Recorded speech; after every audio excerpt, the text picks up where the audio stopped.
Welcome to this tutorial on Excel Concepts Review. Feel free to pause, play, and rewind at any point so that you can get everything that we're going over. You should be completing this under your copy with your name here under Excel Concepts Review in your CC8 folder. Okay, to start we're going to go over merge and centering. We're going to select the range A1 to G2. In 2007 they added a feature to merge and center right here next to the actual button. You'll see a little down arrow. We'll select that down arrow and go to merge across. Once under merge across, you can see here now our cells A1 to G1 has merged into one cell and A2 to G2 has merged into one cell. We can then select center to center those. We're going to repeat this process for A1 or A4 to G4. So I'm going to select A4 to G4. But this time I don't have to do merge across because I'm only selecting one set of cells that I want to merge, one row. So I can simply select merge and center. You can see there the difference between when you want to merge and center or when you want to select merge across. It's if you want to do multiple rows or columns. Now we can go in and expand our sizes. So for A1 we're going to select it and hover over, and you'll notice that the font actually will actively change as you hover over it. No more do you have to select it to see how big it will be.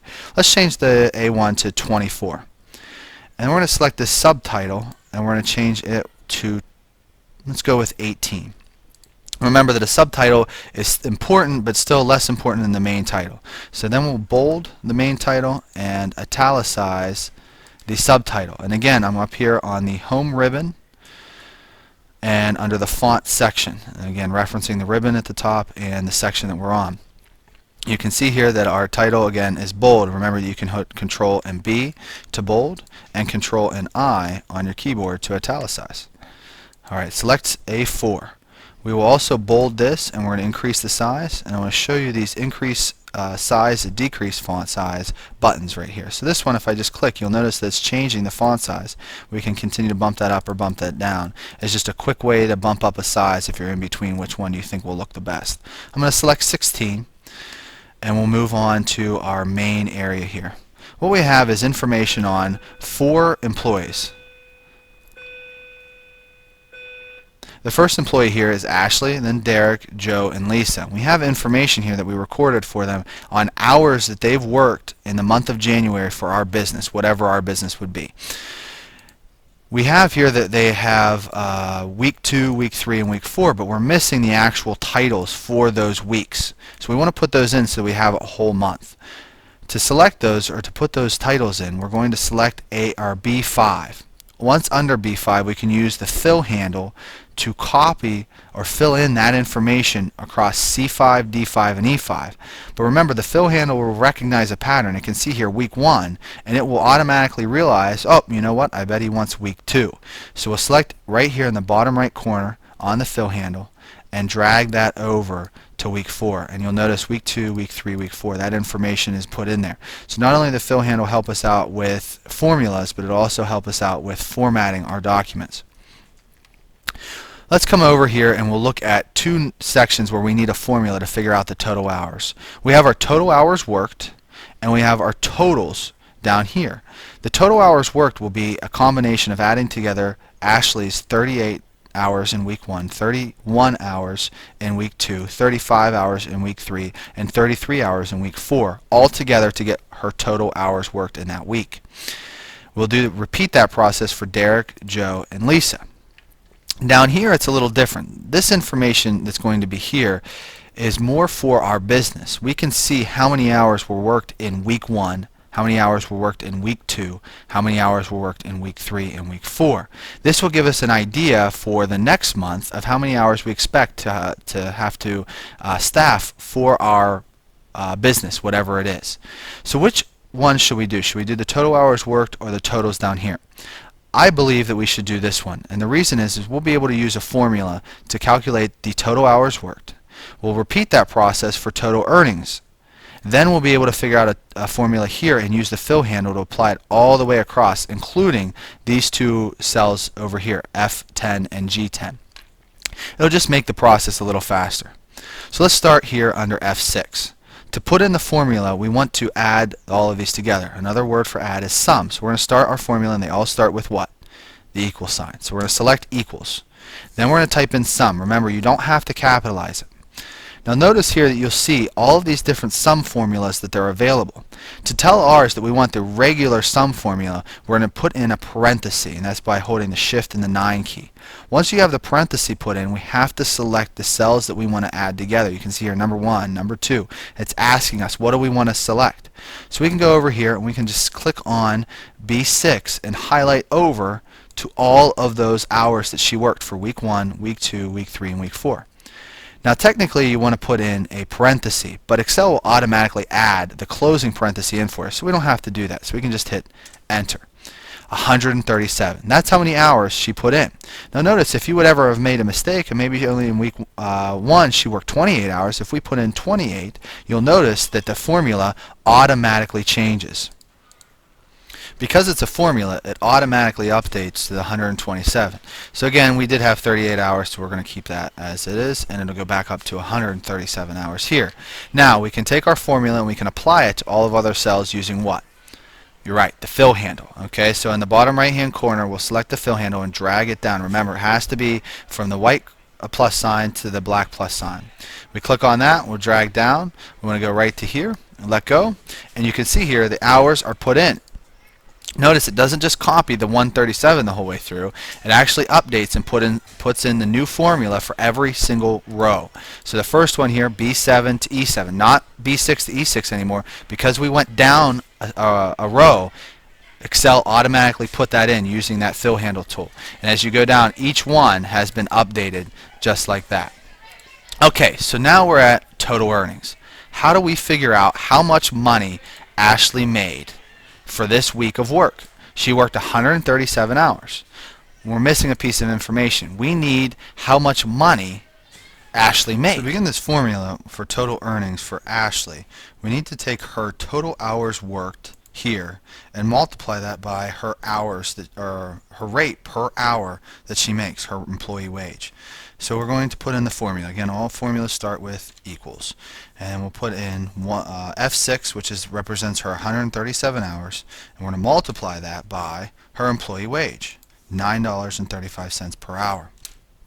To put that in, we'll then hit enter, and that'll put in her amount. Now, this should be in dollars. So to represent this formula, or this amount of money formatted in dollars, we need to come up here, again on the home ribbon, under the number section. We're going to select currency style, and we can click right on there and it'll apply currency style.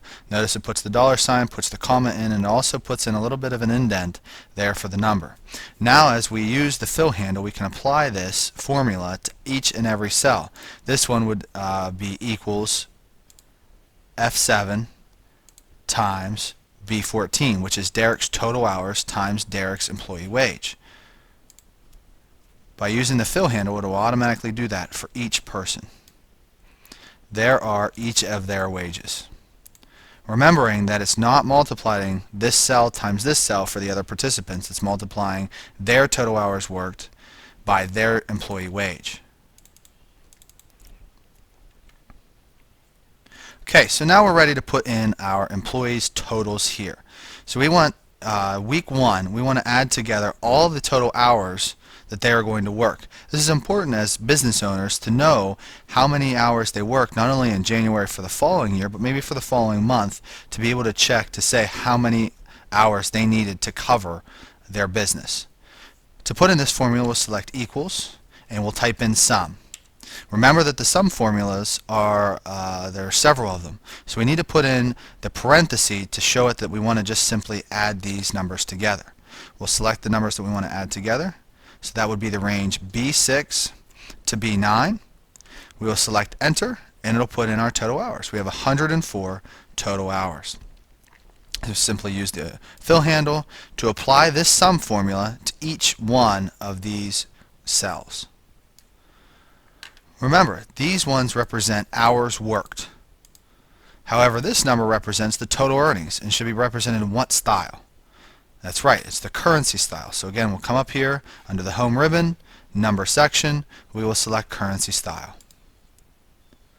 To apply the proper formatting to all of our numbers, we're going to select the range B6 to F10. We want to put this in accounting style or comma style. To do that, we'll go up to the home ribbon under number, and we're going to select comma style. You'll notice that it indents each one of those numbers. In addition, adds the decimal places. Now, we don't have any hours where someone worked a half an hour. Everything was rounded to the nearest hour. So we will be able to take away our decimal by decreasing it. Notice how the symbol has 2 decimal places here shown with the 2 zeros down to 1. So that's decreased decimal. And if you hold your cursor over top of it, it will pop up with that handy tool to tell you what it is.